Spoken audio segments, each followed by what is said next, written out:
Gente, eu tenho uma palavra que eu queria compartilhar com vocês, e o tema da palavra, a última palavra, não vem da morte. E eu queria usar um texto que rechaça essa ideologia, que rechaça esse conceito, que é o texto de Ezequiel, capítulo 37, do verso 1 ao verso 14. Vamos abrir? Ou vamos acessar? Ezequiel 37, de 1 a 14. Um texto extremamente conhecido. O texto da visão de Ezequiel do Vale dos Ossos Secos.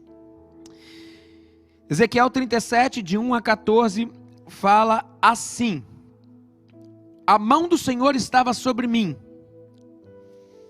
e por seu espírito ele me levou a um vale cheio de ossos. Ele me levou de um lado para o outro, e pude ver que era enorme o número de ossos no vale, e que os ossos estavam muito secos.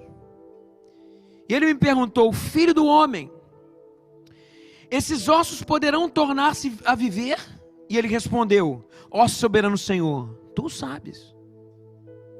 Então ele me disse: profetize a esses ossos e diga-lhes: ossos secos, ouçam a palavra do Senhor.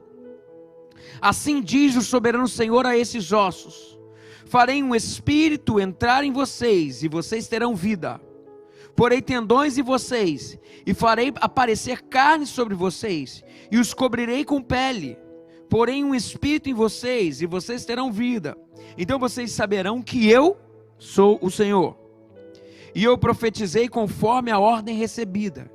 E enquanto profetizava, houve um barulho, um som de chocalho, e os ossos se juntaram, osso com osso. Olhei, e os ossos foram cobertos de tendões e de carne, e depois de pele, mas não havia espírito neles. A seguir ele me disse: profetize ao espírito, profetize, filho do homem, e diga-lhe: assim diz o soberano Senhor, venha desde os quatro ventos, ó espírito, e sopre dentre esses mortos, para que vivam. Profetizei conforme a ordem recebida, e o espírito entrou neles. Eles receberam vida e se puseram de pé. Era um exército enorme. Então ele me disse: filho do homem, esses ossos são toda a nação de Israel. Eles dizem: nossos ossos se secaram, e nossa esperança se foi, fomos exterminados. Por isso, profetize e diga: assim diz o soberano Senhor, ó meu povo, vou abrir os seus túmulos e fazê-los sair. Trarei vocês de volta à terra de Israel. E quando eu abrir os seus túmulos e os fizer sair, vocês, meu povo, saberão que eu sou o Senhor. Porei o meu espírito em vocês, e vocês viverão. E eu os estabelecerei em sua própria terra. Então vocês saberão que eu, o Senhor, falei, e o fiz seus companheiros. Assim diz o Senhor. Esse é um contexto difícil. Ezequiel foi um profeta do exílio, um profeta exilado. Muitos profetizaram que o povo ia para o exílio, e a gente sabe que o povo foi para o exílio por quê? Porque ele idolatrou. O povo foi para o exílio porque deixou de seguir a Deus. Ezequiel foi junto com a leva do povo que foi para o exílio. Chegando no exílio, lógico que a situação era a pior possível. A situação era: nós fomos destruídos, o templo, que inclusive era motivo de idolatria, o templo de Salomão foi destruído, o templo de Salomão. No século 6 aproximadamente antes de Cristo, eles foram levados para o exílio. Mulheres estupradas, velhos totalmente esmagados, sonhos totalmente destruídos. A gente sabe o que isso significava para um judeu. O judeu estar fora da sua terra era sinônimo de maldição. Judeu que estava fora de terra era sinônimo de judeu que estava sob maldição do próprio Deus. Pois sim, Israel estava sob o juízo de Deus, e o responsável pelo cetro do juízo se chamou Nabucodonosor. Nabucodonosor veio e dizimou o povo de Israel, levou o povo de Israel todo cativo para o exílio babilônico. E chegaram no exílio. Na verdade, na mente, o que restou para eles? Talvez nem mais esperança. Chegaram no exílio com uma mão na frente e outra atrás, inclusive foi profetizado nesses termos. só que em outras palavras, com uma mão na frente e outra atrás, chegaram no exílio como um vale de ossos. Um bando de osso, que inclusive era afórmico, não se conseguia dizer o que era mão, o que era pé, de quem era o osso de quem. Basicamente, se tinha era um bojo, jogado no vale. E foi do exílio, desse lugar de tristeza e de dor, que Deus levantou Ezequiel como profeta, numa visão, e Deus falou: filho do homem, o que você vê ao seu redor? E ele falou: Senhor, é um bando de ossos. Senhor, não tem conseguir ver nada. Percebam, existe uma percepção de Ezequiel e existe uma percepção de Deus que vai ser falado daqui a pouco. Mas a percepção de Ezequiel é uma percepção óbvia, uma percepção inerente ao momento. O que se via era morte, era ausência de vida. E aí vem a pergunta de Deus, e Deus sempre pergunta, geralmente, a maioria das vezes não. Sim, a maioria das vezes as perguntas são mais importantes que as respostas. Deus nunca vem e fala assim, tá aqui. Deus sempre vem, e aí? Pô, chega a dar raiva de Deus, não dá não? Eu sinto. Por que não vem com a resposta? Sabe por quê? Porque as perguntas nos formam. Vocês entendem isso? Deus falou isso. Vem cá, Ezequiel. Poderão viver esses ossos? Você imagina a responsabilidade de Ezequiel. Ele falou, eu? Viver, Senhor? Tu sabe. Jogou para Deus. E Deus falou, então tá bom. Se eu entendi que sob a perspectiva sua não existe nem desesperança e nem alienação no que você pode fazer com as suas mãos, então profetiza. Vocês perceberam? Dois polos ruins. A desesperança e a alienação da sua autossobrevivência, dizendo que eu posso. Então tá bom, se você jogou de volta para minha bola, então profetiza. Profetiza sobre esses vales. E dize a esses ossos, ossos secos, ouvi a palavra do Senhor. É engraçado que se profetiza na morte. Percebam? Se profetiza para ninguém ouvir. Se profetiza para ninguém escutar. E de vez em quando a gente precisa fazer isso.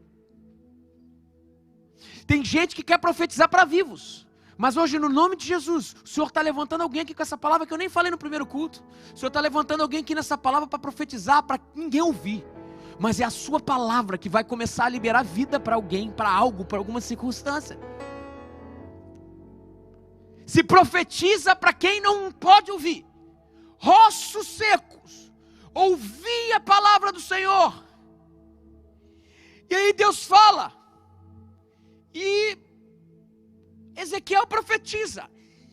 E eu acho que nem Steven Spielberg conseguiria fazer um roteiro tão sinistro. Imagina a cena. Osso juntando com osso. Os pequenos ossos são, se eu não me engano, quantos ossos a gente tem no corpo mesmo? Alguém sabe, pessoal da saúde? 152, não é isso? 200 e... Alguém dá um Google aí para ver se a irmã tem uma brincadeira. 206 ossos. Você imagina cada pecinha indo para o seu lugar e... Puf, esqueleto vivo. Vivo não, morto. Mas ao mesmo tempo que os ossos foram colocados para o lugar, as peles foram começando a ser colocadas, e a carne, e os nervos, e daqui a pouco a gente tinha gente boa, gente sarada. Diz o texto que era um exército. Era gente com casca, era gente que vai fazer crossfit todo dia, meu irmão. Era gente, meu irmão, sinistra. Tinha tudo. Tinha consciência de existência, mas não tinha vida. E quantos de nós estamos aqui hoje que existimos, mas não vivemos? Quantos de nós estamos aqui hoje que profetizaram sobre nós, ou nós profetizamos sobre a nossa existência, mas paramos no meio do caminho, porque o trabalho do Senhor não termina quando se existe, mas termina quando se vive. Por isso que te darei vida, e vida em abundância. E o Senhor diz, continua a profetizar, Ezequiel, porque a última palavra é minha. E onde você vê osso, onde você vê morte, eu, o Senhor dos exércitos, já vejo um exército. Já vejo um exército todo poderoso. Porque a última palavra é minha, Ezequiel, e você tem que entender isso. Aonde você vê corpo, que pensa que tem vida, eu falo, ainda não acabou, porque você só existe. Existe uma dimensão muito maior, que além da existência, é a dimensão da sobreexcelência. Quantos aqui só vivem, sobrevivem, mas hoje o Senhor te chamou osso seco. Não só carne você tem que ter, não só nervo você tem que ter, mas sopro de vida. Sopro de vida, trazer vida, porém em vós o meu espírito, e vivereis, e sabereis que eu sou o Senhor. Percebe, pessoal, que Ezequiel está falando para a gente através desse texto, que é possível existir e estar morto. É possível que você está me ouvindo aqui hoje, talvez você esteja do lado, dá uma olhada para quem está do teu lado aí. Está cheirando bem? Como é que está? Não precisa cheirar não. Talvez você acabou de cheirar um morto. Tem cheiro de flor? Porque tem gente que só parece que existe, mas não sabe viver, não tem sopro de vida. Sabe, a gente pode morrer antes que a morte chegue. A gente morre quando os nossos sonhos são enterrados. A gente morre, sabe quando? Quando a nossa vontade de viver simplesmente acaba. Ainda que você esteja totalmente morto aqui hoje, ainda que você tenha chegado só o osso seco aqui, Deus te fala ainda hoje, há esperança para você. O Senhor te trouxe aqui, foi para algo, meu querido, foi para algo. Deus te fala, mesmo na morte, eu sou Deus. Mesmo na morte, eu sou Deus. E hoje, meu querido, eu profetizo que Deus começa a mudar a história de muitos vales de ossos secos aqui, mas que receberão profecia do Senhor dizendo, não basta só existir, mas fôlego de vida será inalado. E que ligação a gente aprende? O que a gente pode aprender nesse processo da morte para a vida? O que tem que acontecer? O que precisa acontecer para que esse processo suceda? Primeira coisa que a gente precisa entender é que a gente não pode pensar que Deus pensa como a gente pensa. Quando eu olho para um vale de ossos secos, eu vejo ossos, mas Deus já vê um exército. Deus não vê passado, presente, futuro. Não, Ele não está apenas ao cronos. Nós enxergamos o que nós éramos, nós enxergamos o que nós somos, nós sonhamos com que nós podemos chegar. Ou seja, nós vimos de repente o que nós éramos e o que nós nos tornamos como ossos. Alguns como ossos secos não conseguem nem ver o futuro. Mas Deus, muito pelo contrário, Ele não enxerga a linha sob a perspectiva do cronos. Deus vê tudo junto. Deus vê de onde eu parti, sabe onde eu estou e sabe onde eu vou chegar. Ou seja, enquanto nós vemos ossos, porque nós só enxergamos o cronos, Deus já sabe que os ossos já são um exército. E qual é o problema da nossa visão medíocre? Porque ainda que saibamos servir a um Deus que não vê como vemos, a gente esquece desse detalhe. Desse detalhe que não é um detalhe, é tudo. Aí a gente vê a morte se instaurando, a gente vê as sequidões se estabelecendo, os ossos ficando secos, as adversidades se estabelecendo, a vida sendo deformada, o sonho fugindo pelas frestas das nossas mãos, e começamos a nos deformar também enquanto homens de fé. E aí a sequidão se estabelece, porque parece que Deus não está mais lá. Parece que Deus simplesmente abandonou o barco. E o que a gente deveria falar de verdade é: eu sei que o negócio está feio, eu sei que o negócio está ficando seco, eu sei que a dificuldade está sinistra, mas eu não vou me desesperar, porque Deus já tem tudo em suas mãos. Ele conhece a história. Onde nós vemos ossos, Deus já consegue ver um exército. Por isso, primeira coisa que a gente tem que entender é que Deus não vê como a gente precisa entender isso aqui. Não desperdice as coisas pequenas ou sem sentido que podem ser matéria-prima para o milagre. Deus faz perguntas, Ele nunca faz respostas.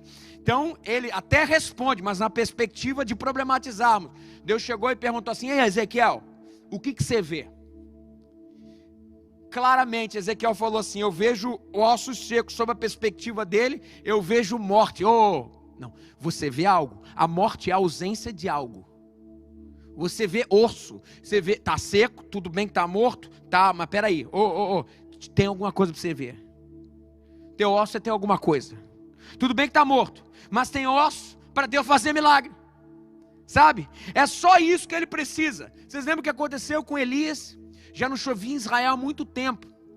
Acabe, rei de Israel, foi acionar Elias. Vai chover ou não vai chover? Vai chover ou não vai chover? Elias mandou um moço ir lá em cima do monte. Foi uma vez, foi duas. O céu limpo, nada. 3, 4, 5, 6. Volta lá. Elias falava para Acabe, para o moço dele. E aí voltou. Na 7ª vez ele volta desesperançoso, mas falou assim: olha, eu não sei, eu tô sem graça, o Elias. Assim, não tinha nada as outras 6 vezes. Dessa vez agora, tem até um negocinho. Tem a nuvem do tamanho da palma da mão de um homem. Daí Elias fala sem titubear: vem cá, só tem osso seco. Foi mais ou menos o que o menino falou. Só tem um ossinho seco lá. Ele falou assim: pode contar que Deus vai fazer um exército. Pode contar que Deus vai fazer chuva. Agora percebam esse outro exemplo. Israel, ele estava cativo no Egito. E quando ele foi libertado de lá, para ir para a terra prometida que manaria leite e mel, então ele estava sob 2 polos: escravidão, terra que mana leite e mel, cumprimento da promessa. Entre a escravidão do Egito e o cumprimento da promessa, eles tinham um deserto para passar. Eles tinham um vale de ossos secos para passar. E acontecia algo que por diversas vezes talvez signifique, tipologize a nossa vida. Sabe, o povo ele começa no deserto, porque já tinha sido prometido por Deus. Eles herdariam uma terra que manaria leite e mel, mas eles estavam no deserto. Mas eles tinham essa perspectiva da promessa, que de vez em quando é bom, porque nos ajuda a continuar, mas pode ser que seja nociva. E eu vou explicar por quê. Porque o povo começa a reclamar no deserto, porque miravam apenas na promessa, e começaram a não perceber os pequenos milagres que Deus fazia. Os manais eram providenciados diariamente, as codornizes eram providenciadas diariamente, a coluna de fogo estava lá durante a noite para aquecer, a nuvem estava durante o dia para proteger do sol. Perceba. E aqui há um princípio muito importante que eu queria que você, no seu deserto, no seu vale de osso, em cumprimento da promessa, você se atentasse. Talvez, eu penso que existem promessas que recebemos que nos boicotam de desfrutar o que Deus está fazendo de milagre na nossa vida hoje. Quantos manais que são apagados pela sombra de uma terra que mana leite e mel que já lhe foi prometido. Quantas codornizas são desmerecidas, porque temos o olho na promessa e esquecemos que a promessa já está acontecendo, mas preferimos olhar para ossos e vê-los como morte, ao invés de vê-los como um exército sendo construído para a honra e glória do Senhor. Sabe, um dia eu vou pregar sobre isso, e eu estou aprendendo, porque hoje eu estou exatamente nesse momento. Eu olho para uma terra prometida, eu tenho empreendido, eu não tenho conseguido, eu estou aprendendo. Eu falei sobre isso com o Thales essa semana, que eu fui fazer uma multiplicação da mafia lá. O Thales está aí? Não, está tribulado, pastor oculto. Brincadeira. Brincadeira, não está não. Eu estava falando: Thales, eu tenho que aprender a desfrutar.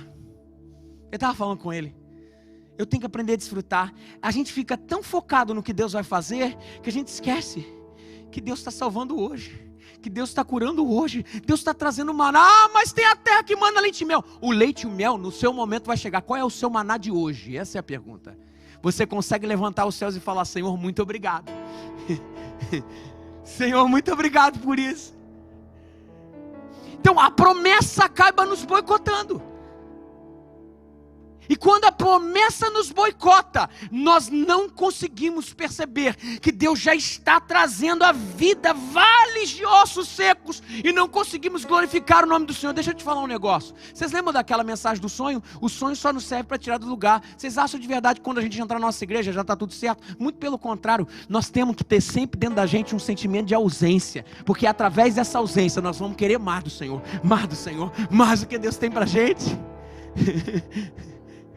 Gente, aqui ó, a alegria, a plenitude a gente consegue enquanto a gente vai caminhando, e a gente olha e fala, caramba, um maná, que bênção, caramba, uma coluna de fogo, estava um frio desgraçado, Deus mandou, glória a Deus por isso. Quantos conseguem enxergar aqui hoje, que o Deus que ressuscitou o vale de ossos secos, Ele pode hoje nos dar uma provisão diária? Eu abracei Rogério, a esposa que estava aqui, sentada aqui. Rogério passou por uma cirurgia seríssima. O Senhor deu vida para esse casal, glória a Deus. Então hoje nós vamos celebrar como igreja e vamos falar assim: o filho que estava morto reviveu. Sabe?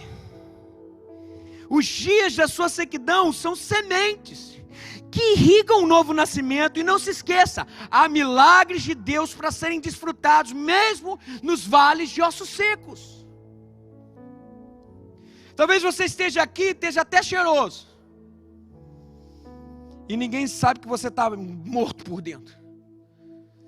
Mas Deus está te dizendo hoje, eu sei exatamente que são só ossos secos, mas Deus te diz hoje, aquilo que você só vê sequidão, eu já vejo um exército.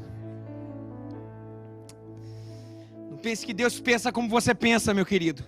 Você pensa em ossos, fim, acabou. Já Deus pensa no exército. Já Deus pensa no exército. Deus pega um bronco, um odioso, um cara que só consegue dar patada, que a história acabou e tudo mais, e Ele potencializa totalmente para o contrário. Quando o cara aceita, entende, introjeta o evangelho dentro de si, tudo que ele fazia de patada, agora ele faz e transforma aquilo tudo em amor. Você vê ossos, Deus já vê um exército. Deus pega um cara incrédulo, ateu, que tem justificativa científica, prova que Deus não existe e tudo mais, mas dentro de si, Deus começa a gerar uma sequidão, uma sede que ele não sabe o que é, e mal ele entende isso, mas até que um dia, alguém profetiza sobre aquele vale de ossos secos, o camarada fala, eu quero Cristo, e tudo que ele questionava, agora ele vira um leão, diante do que Deus faz nele e através dele. Você vê ossos, e Deus vê um exército. Deus pega a sua sequidão e transforma em vida e abundância. E é assim que Deus fala. Enquanto você vê ossos, Deus já vê um exército. Por diversas vezes pegamos em nossas sequidões, nós pegamos as nossas sequidões e dizemos, isso não vale nada, é só osso. Mas eu falo hoje no nome de Jesus, entrega para Deus, Ele já vê um exército. A última palavra da sua vida vem da boca do próprio Deus e não das circunstâncias. A história de Deus na sua vida ainda não acabou. A última palavra vem dEle, a última palavra vem dEle, a última palavra vem dEle. Segunda coisa que eu quero trabalhar é que a morte não se estabelece no final da vida, e sim no final da fé. Poderão viver esses ossos, Ezequiel? É Deus perguntando, vem cá, tu tem fé? Eu não queria ser Ezequiel para responder isso. Poderão viver esses ossos, Ezequiel? Tu tem fé? Ele diz, tu sabe, ou seja, tu jogou no meu peito, eu joguei no teu. É tu quem pode. Se ele falasse assim, cara, não tem mais jeito não. Ali acabava. Acabou, encerrou ali a possibilidade de milagre. E por que a morte foi vencida pela vida? Por causa da fé de Ezequiel. Sabe? Você que está aqui, sabe, muitas vezes eu falo para você, talvez você entrou aqui dopado por remédio. Não consegue achar existência na vida, pensa que o suicídio é a única possibilidade. Eu vou falar, suicídio não é um berro para tentar acabar com a vida. Não, o suicida quer acabar com a dor, porque a existência não é considerada mais como vida, não é a morte, não é a possibilidade de viver daquele jeito que ele vive. O suicida não quer acabar com a vida. Talvez você está aqui hoje simplesmente dopado, cheio de remédio por causa da sua depressão, querendo se matar. Eu te afirmo, Deus não se esqueceu de você. Não se esqueceu de você. A história de Deus contigo ainda não acabou. Você está em obra. Vamos botar uma placa aqui: estamos em obra. Eu vou falar, o que tem de gente em obra hoje, meu irmão, eu também estou, eu sou um desses. Mas gente, olha só, vamos assumir para o mundo, nós estamos em obra. E vamos falar assim: calma, calma. Deus vem ao seu encontro. A morte não se estabelece no fim da vida, mas sim no fim da fé. Diga ao Senhor hoje: restaura a minha fé, restaura a minha fé. Daí talvez você fala assim: mas pastor, para mim não tem mais jeito mesmo, eu não vejo uma luz no fim do túnel. Deixa eu te fazer uma pergunta: quem disse que precisa de luz e quem disse que precisa de fim do túnel? E tem uma palavra de Deus para a tua vida que eu acho que é maravilhoso, porque o nosso Deus é um Deus que cria coisas. Não o Deus que faz, ele até faz de coisas outras coisas, novas coisas, mas é um Deus que cria. Olha o que ele fala em Romanos capítulo 4, versículo 17. Ele é o nosso Pai, aos olhos de Deus, em que creu. O Deus que dá vida aos mortos e que chama à existência coisas que não existem, como se existisse. Ou seja, não tem luz e não tem túnel, mas ele chama à existência coisas que não existem. Jesus seguiu a mesma coisa, não precisou de luz e não precisou de túnel. Olha o que ele fala: Jesus tinha morrido, os seus discípulos estavam totalmente enclausulados, com medo dos judeus, dentro de uma casa. E olha o que fala o texto, João 20, 19. Ao cair da tarde, daquele primeiro dia da semana, estando os discípulos reunidos, as portas trancadas, por meio dos judeus, ou seja, estavam encurralados, Jesus entrou, trancado, pôs-se no meio deles e disse: paz seja com vocês. Espera aí, por onde ele entrou? Não tem luz, trancado, não tinha túnel. Deixa eu falar um negócio para você.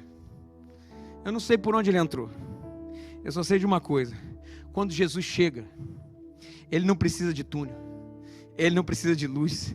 Deus chama a existência as coisas que não são como se já existissem. A obra de Deus contigo ainda não acabou.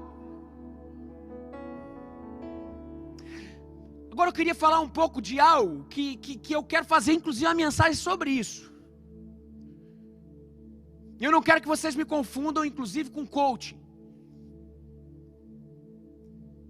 Eu quero trazer algumas evidências importantes que talvez vão mudar. Eu vou mostrar na minha história como isso aconteceu, porque Deus usou e teve uma maneira para que aqueles ossos se transformassem em exército. Ele falou pro Ezequiel, ele falou assim, no versículo 4: então disse Deus: profetiza a esses ossos e diga-lhes: ossos secos, ouçam a palavra do Senhor. Deus foi claro: você quer criar vida no que é morto? Profetiza. Você quer criar vida no que é morto? Use a palavra. Você traz à existência aquilo que não existe através da palavra. Sua palavra cria mundos, sua palavra destrói mundos. É verdade. Quer ver um exemplo? A neurociência já veio afirmar essa verdade. Nós temos uma tendência de repetir padrões negativos e padrões positivos que foram introjetados pelas palavras daqueles que nos cercaram, que nos formaram. Quantas pessoas eu recebo no meu gabinete falando sobre a sua história difícil? Geralmente o problema é na criação, é na família. História difícil com seu pai que batia, que não sei o quê. E o que elas fazem? Em vez de negarem aquele passado, as pessoas, por alguma situação, elas introjetam aquilo para ela e começam a ser agressivas também. Quem fala sobre isso, a sociologia, é um sociólogo chamado Durkheim. O Durkheim fala que nós seguimos padrões de regras de jogos sociais. Alguém que tem ojeriza a bebida. Por quê? Porque o pai acabou com a bebida, a mãe acabou com a bebida foi um estradalhaço na casa, e daqui a pouco o que essa pessoa faz? Começa a beber. Porque nós somos reflexos, não tem como, do que nos cerca, do que constroem na gente, em termos de cultura, em termos de mundo. A neurociência aponta o poder das palavras para quebrar esses vícios. Se as palavras constroem, se as palavras destroem, as palavras também são os agentes de construção. A neurociência aponta o poder das palavras para quebrar esses vícios que limitam tudo que Deus quer que você seja. Ou seja, há poder nas nossas palavras. Nós somos frutos de nossas memórias, e memórias ruins só são superadas por determinação na criação, inclusive, de memórias boas. A neurociência diz que a palavra é tão poderosa que ela pode influenciar, inclusive, na constituição dos átomos, que é a partícula mínima que nós temos. Ela transforma, deforma e reforma. Olha que coisa louca. E eles fizeram inclusive um experimento que eles plantaram arroz numa bacia aqui, e eles plantaram mais arroz em outra bacia aqui. E nesse arroz que foi plantado nessa bacia aqui, muitos vinham, foi o experimento que eles fizeram, e falavam coisas ruins, amaldiçoavam, falavam coisas ruins. E nessa outra bacia aqui, eles vinham e abençoavam. E falavam coisas bacanas, boas, com planta, gente, com planta. Quiçá com o ser humano. No final das contas, essa planta aqui cresceu e logo definhou. E essa planta aqui começou a florescer. Começou a frutificar.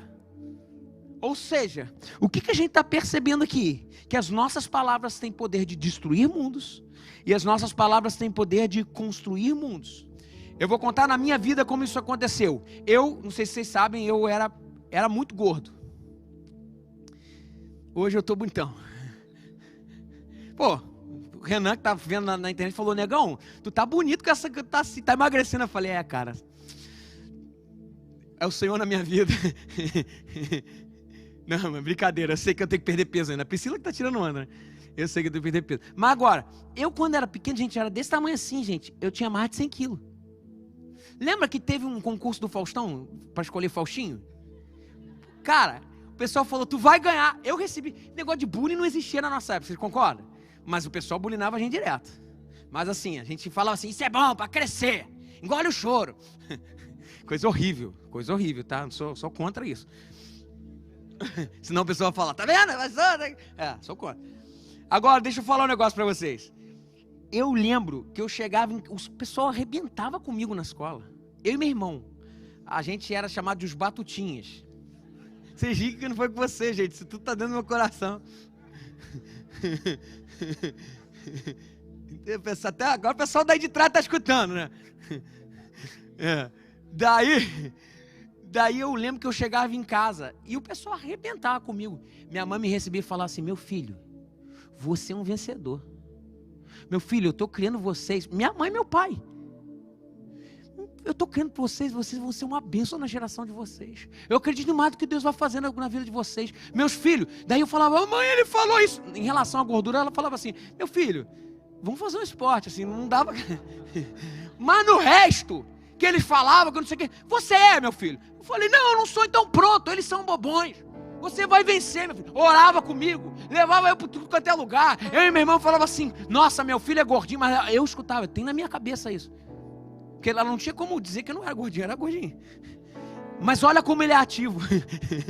Minha mãe falava isso: joga bola, faz tudo, não sei o que tal. E eu fiquei com aquilo na cabeça. Eu falei assim: cara, é isso aí, é só um tempo. Eu tô gordinho só por um tempo. É só um tempo. Que o pessoal falou não faz sentido para mim, sabe por quê? Minha mãe acredita em mim, minha mãe não vai mentir para mim, minha mãe cuida de mim, meu pai cuida de mim, eles são demais. Vocês falaram que eu sou, vocês falam que eu sou diferente, eu sou diferente.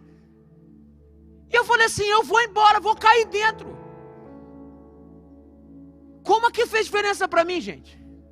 Minha mãe me formou todo dia, fazia culto doméstico comigo. E o que eu aprendi? Eu tenho que fazer isso com a minha filha. A Helena está no culto infantil. Que bom que ela não estava aqui, que eu posso usar ela como exemplo. Depois a gente edita aqui, tá? Depois, então, tá bom. A Helena, ela tem uma autoestima muito baixa, minha filha. Muito baixa. E eu imagino quando ela tomar o toco do primeiro namorado. Meu Deus. Não, mas ela não vai namorar. Ela não vai.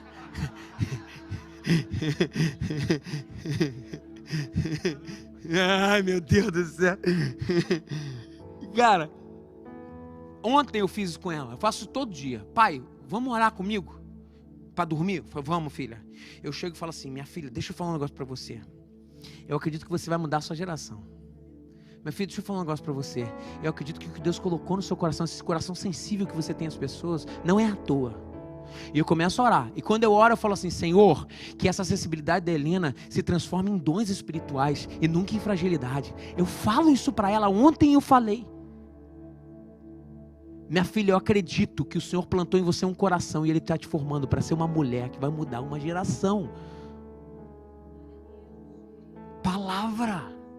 A palavra cria mundos. A palavra destrói mundos. A neurociência já fala. As palavras constroem e destroem. Tudo bem, mas e o que a Bíblia fala sobre as palavras? Atenção a isso, gente. Isso aqui é muito importante que eu estou falando. O que a Bíblia fala sobre as palavras? Vocês vão ficar boca aberta. Primeiro, a sua palavra determina o futuro. Olha só. Gênesis capítulo 1. Deus criou o mundo com o quê? Com a palavra. Não podia criar com a mão? Podia fazer um bonequinho? Haja luz, houve luz. Haja separação entre terra e água, houve separação. Foi com a palavra. Ali Deus não apenas estava nos mostrando uma chave, como estava mostrando como isso nos afeta em termos do que precisamos fazer.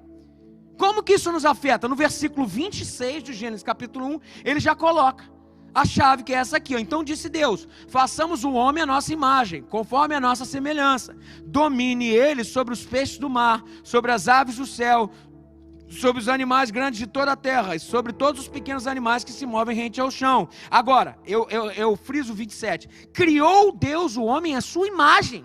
A imagem de Deus o criou, homem e mulher os criou, ou seja, quando Deus fez o homem, Ele deu para o homem a sua forma de agir, a sua forma de vencer, a sua forma de criar. E qual foi ela? Pela palavra também criamos. Aí a gente fala, mas isso aí é uma alegoria muito forte. Você, pastor, acho que você está indo muito, de forma muito alegórica, então você é um pouquinho mais concreto. Vamos ver como que Jesus criou o grande homem de Deus que foi o centro da igreja, Pedro. Pedro, tu és pedra, sobre essa pedra edificarei a minha igreja, e as portas do inferno não prevalecerão contra ela. Olha como Cristo criou essa percepção de quem Pedro era e do que ele seria, porque Pedro a gente sabe, o pessoal que está assistindo The Chosen sabe, Pedro era aquele cara 7'1", não diria 7'1", mas bronco. João capítulo 1, versículo 42, olha que bonito isso aqui. O texto no original ele traz muita riqueza. Ó, olhando Jesus para ele disse, tu és Simão, o filho de João, e tu serás chamado de Cefas, que quer dizer Pedro. Tu és Simão. Sabe o que é Simão? Em hebraico é caniço, vara maleável. Maria vai com as outras. Ele está fazendo um jogo de palavras aqui, gente. Hoje, Pedro, o que você pode me dar é um caniço, uma vara maleável. Maria vai com as outras, mas aí ele fala assim, mas tu serás chamado de Cefas, que quer dizer Pedro, tu serás o quê? Pedra, algo inabalável. Aí a gente olha, Pedro em Atos capítulo 2, depois que aquilo tudo, eles acovardados estavam, o Espírito vem, é derramado em Pentecoste, ele se levanta para pregar para milhares e fala assim, sabe o que acabou de acontecer? Esse é o Espírito derramado, que foi profetizado pelo Cristo, aqueles que vocês crucificaram, mas hoje ele está ressurreto, está batizando todos com fogo. Percebam algo, um covarde, Maria vai com as outras, destemidamente se levanta, e recebe aquela palavra que o mestre deu, eu sou pedra, e a igreja do Senhor vai ser edificada através da minha vida. Jesus criando mundos, Jesus criando mundos. As nossas palavras constroem mundos, geram vida, a palavra liberta, a palavra cura. Suas declarações trazem a palavra curadora, transformadora, a palavra que cria mundos. Por isso, profetiza ao Filho do Homem, profetiza e diz ao Espírito, ossos secos, assim diz a palavra do Senhor, eis que porei nervos sobre vós, eis que farei crescer carne sobre vós, e vivereis, e eis que sobre vós porei o Espírito, e vivereis, e sabereis que eu sou o Senhor. Abra a sua boca, crie mundos, crie mundos. Mas vai além, é o que diz a palavra do Senhor. Olha o que diz Provérbios 29, versículo 18. Sem profecia, sem palavra, sem criar mundos, o povo perece. Ou seja, é mais do que criar mundos. Se não criamos mundo através da palavra, por si só já estamos destruindo. Olha que coisa incrível. A nossa omissão destrói mundos. A nossa omissão. A sua palavra mata o seu emprego ou te promove. A sua palavra mata a sua família ou vivifica e multiplica. Alguém está falando assim, por favor, chega de multiplicar a família. A sua palavra mata o seu relacionamento com Deus ou os transforma das cinzas. Que palavras você tem lançado sobre os seus vales de ossos secos? Que tipo de mundos você tem criado? Por isso, no nome de Jesus, eu falo para você, abra a sua boca, profetize sobre a sua família, profetize sobre os seus sonhos, profetize sobre os seus negócios, profetize sobre si próprio. Quantas vezes nós não profetizamos e criamos mundo para nós mesmos? Nos acomodamos com as nossas sequidões. Entendemos que algo que aconteceu, alguma coisa que se arrefeceu, se tornou uma sentença de morte. Sendo que Deus fala, onde você vê ossos, abra sua boca, eu já vejo um exército para o nome do Senhor ser glorificado. Profetiza, profetiza, profetiza. As palavras são como lançar âncoras no futuro.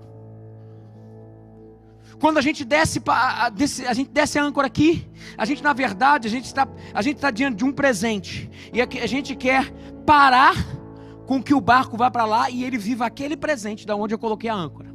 As palavras, elas são o contrário. A gente joga no futuro como âncora. Sabe o que a gente faz depois com o barco? A gente vem puxando a cordinha. Elas chegam primeiro e a gente vem atrás. Elas são lançadas e a gente vem atrás.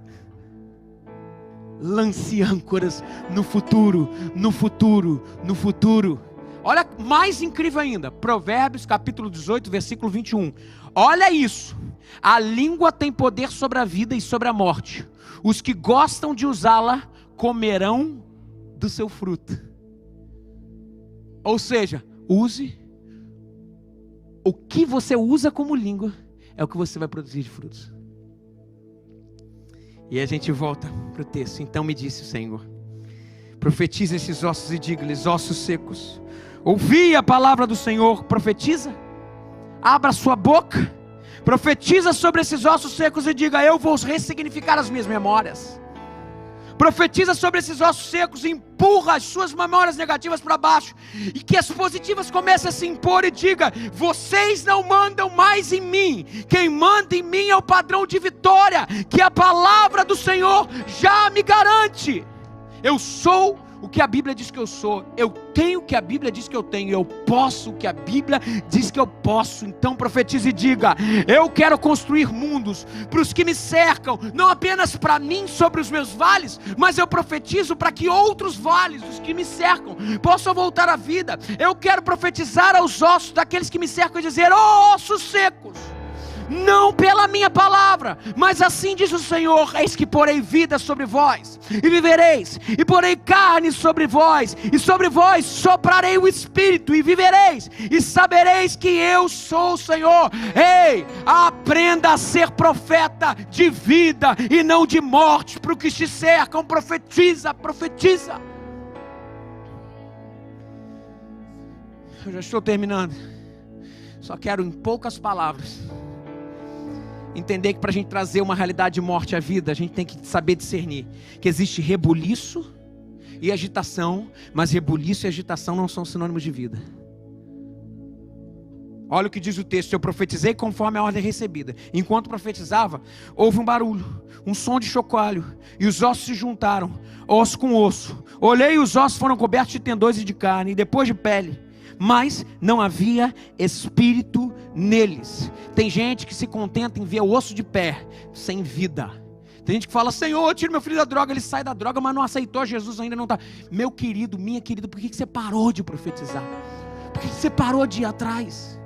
Entenda que a libertação e o que gera morte, de morte para a vida, existe um processo. E existem pessoas que andam de volta em volta de lugares secos. Vê que Ezequiel é o único cara vivo aqui. Ele profetiza para quem não escuta, mas ele profetiza e ele só termina de profetizar quando o espírito de vida é voltado para aqueles que já eram exército, mas não tinham vida. Tem gente que acorda e fala, eu vou pro provisório, porque afinal de contas a minha dor já está muito ruim, eu já tenho um sentimento de vazio, e vai, deixa os problemas em casa, chega lá, entra a cara, mete bala na droga e tal, não sei o que, e fala, tá tudo bem. Quando volta para casa, quem está do lado da sua cama são os seus problemas. E o pior, no dia seguinte, quando você acorda com aquela enxaqueca, aquele problema está lá e fala assim, bom dia. Na verdade não é bom dia, é mau dia. É osso, com carne, com nervo, mas que não tem vida. Só chacoalha, agitação e rebuliço não são sinônimos de vida. E o que é ter vida? Eu queria trabalhar mais esse texto, mas eu não tenho tempo. O que é ter vida? Salmo capítulo 1 já fala quem é o servo do Senhor, quem é o varão segundo o Senhor, aquele que tem vida. Diz o versículo 3, é como árvore plantada à beira de águas correntes, dá fruto no tempo certo e suas folhas não murcham, tudo que ele faz prospera. Não é o caso dos ímpios, são como palha que o vento leva. Nós estamos falando de duas árvores aqui. Uma árvore que é plantada junto a rubeiro. A pergunta que eu te faço é, quando o autor está escrevendo esse texto, ela tem frutos, essa árvore? Ela vai dar fruto ao seu tempo. De vez em quando você se cobra por produtividade, mas o que diz que a árvore está viva aqui é porque existe uma folha verde, em contraposição com a palha, que a palha inclusive é levada pelo vento, tem movimento, mas não tem condição de gerar frutos. Por diversas vezes você está se cobrando pelo seu fruto. A pergunta que eu te faço, existe vida em você? Espera, o tempo do Senhor para te frutificar vai chegar. Olha que coisa maravilhosa, gente. Nós estamos diante de um ímpio que é só agitação, mas sem vida é palha. Uma se mexe, essa aqui nem se mexe porque nem fruto tem, mas tem vida. Essa aqui não tem, mas se mexe. O justo até pode estar em sequidão, mas tem algo que a gente precisa entender: não tem fruto por algum momento, mas as folhas não estão murchas. Se as suas folhas estão verdes, calma, espera, o Senhor vai dar fruto no seu momento certo. Como estar vivos mesmo vezes sem frutos? Hoje o Senhor te chama para ser plantado junto à fonte da água viva. Não apenas serem esqueletos que se movimentam, mas terem vida em abundante. E essa água viva se chama Cristo, a água da vida. E hoje é dia de ser Ezequiel para os nossos próprios vales de ossos secos. Ossos secos, ouvi a palavra do Senhor. Eis que os seus ossos se ajuntarão, farei crescer carne sobre vós estenderei nervos, e soprarei sobre vós o Espírito, e vivereis, e entregarei, e erguerei um altar de adoração ao Senhor. Hoje é o dia de ser profeta de Deus para as nossas sequidões, para as sequidões daqueles que nos cercam. Rompa profeticamente. Quando falo profeticamente, fale, crie mundos, profetize sobre os seus desertos, construa novos mundos. Hoje é dia de olhar para ossos e ver como Deus vê. Hoje é dia de olhar para ossos e ver um exército formado para a honra e glória do nome do Senhor Jesus.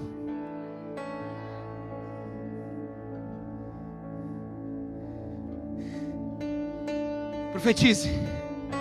Eu creio que Tu és a cura, creio que és tudo para mim. Oh, oh, oh, yeah, yeah, yeah. Eu creio que Tu és a vida.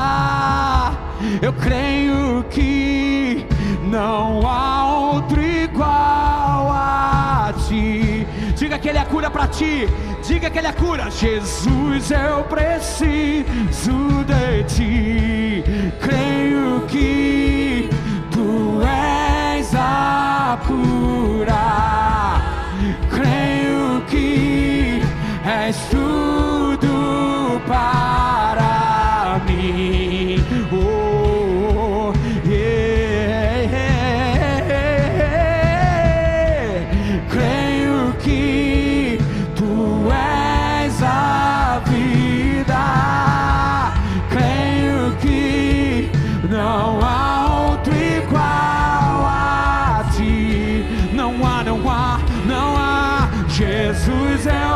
preciso de ti.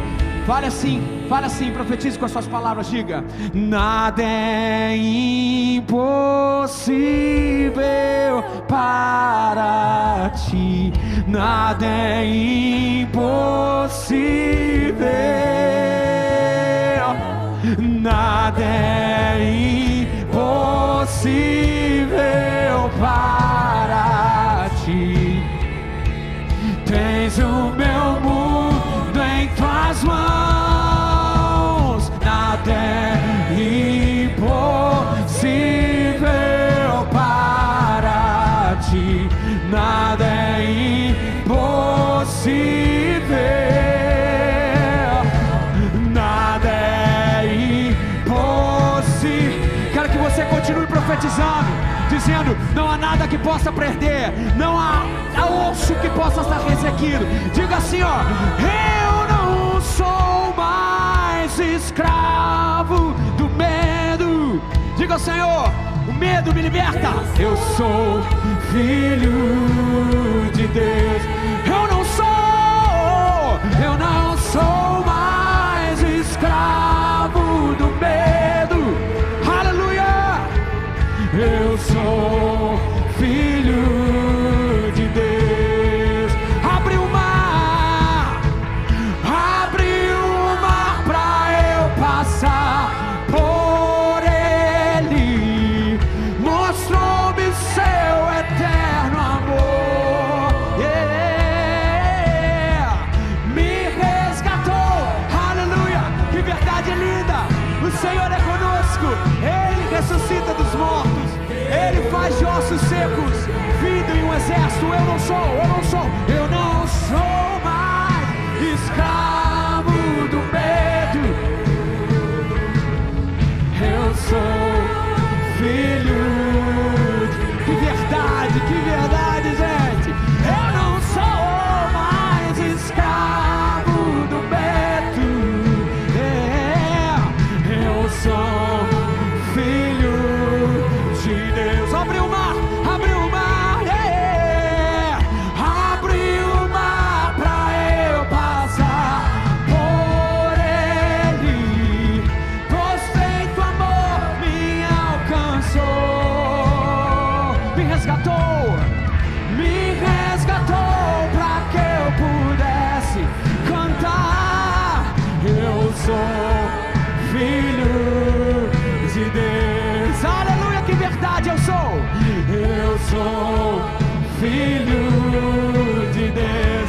Eu sou o exército do Senhor. Eu sou filho de Deus. Rapidamente, você que está aqui hoje e quer começar uma vida nova com Cristo, atenção. Você entende que existem áreas que precisam ser ressuscitadas, inclusive entregar a sua vida à soberania de Deus. Se esse é o seu caso, feche seus olhos agora, repita essa oração comigo. Fale: Senhor Jesus, tem misericórdia da minha vida. Sou pecador, sou falho, mas hoje entrego a minha existência a Ti. Cuida de mim, me transforma, entra no meu coração, no nome de Jesus, amém. Você continua de olho fechado. Você que orou comigo, levanta sua mão lá em cima, assim ó, bem lá em cima. Deus te abençoe, Deus te abençoe, Deus te abençoe, Deus te abençoe, Deus te abençoe, Deus te abençoe, Deus te abençoe. Eu estou vendo você. Mais alguém? Deus te abençoe, eu estou vendo você. Deus te abençoe, minha querida, eu estou vendo você. Deus te abençoe, minha querida, eu estou vendo você. Deus te abençoe, minha querida, eu estou vendo você. Deus te abençoe, eu estou vendo você aqui, minha querida. Eu vejo você aqui na minha direita também. Mas alguém hoje está entregando a sua vida à soberania de Cristo. Levante a sua mão onde você estiver. Deus te abençoe, meu amigo, eu estou vendo você lá atrás. Deus te abençoe, minha querida, eu vejo você também. Alguém que está aqui hoje quer voltar para os caminhos do Senhor, esse é o momento. Levante a sua mão, dizendo: estou voltando. Deus te abençoe, minha querida, eu estou vendo você. Deus te abençoe, minha querida, eu estou vendo você lá atrás. Mais alguém aqui dizendo: eu estou voltando para casa, eu estou voltando para casa. Deus te abençoe, meu amigo, eu estou vendo você lá atrás. Deus te abençoe, eu estou vendo você lá atrás. O Espírito incomoda no meu coração. Lá atrás, tem alguém que quer voltar para o Senhor hoje? Levante a sua mão, levante a sua mão. Todos que levantaram a sua mão agora, bota sua mão lá no alto, que eu quero orar lá no alto, bota bem no alto. Isso, bem no alto. Isso. Olha, temos uma moça ali. Temos uma moça ali, me ajudem. Temos uma senhora ali.